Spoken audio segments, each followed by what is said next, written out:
She is doing a documentary about Ahmadiyya persecution, especially people who are migrating in Pakistan because of their persecution. Where are you from originally? I'm born and raised in Denmark, but I am from Pakistan. From Pakistan. What I would like to know is that a lot Do you know the Pakistani psyche? Yes, I do. So a little bit. most of the question can be answered by yourself. That is true. But what I'm interested in knowing is that a lot of Ahmadis who come from Pakistan find a home in Britain. Do you fear that Not only in Britain, but they have been all going over the to world? even to European countries, other European countries, Britain, to America, North America, to South America. Even now, some of them have started going to Africa and West African countries.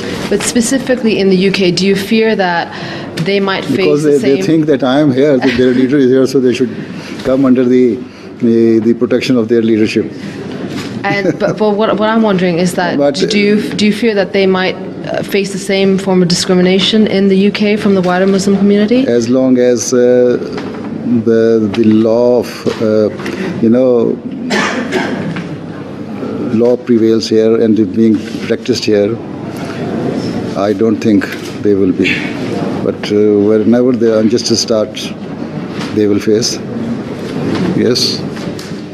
Injustice, whenever the injustice starts, they will face. Thank you very much.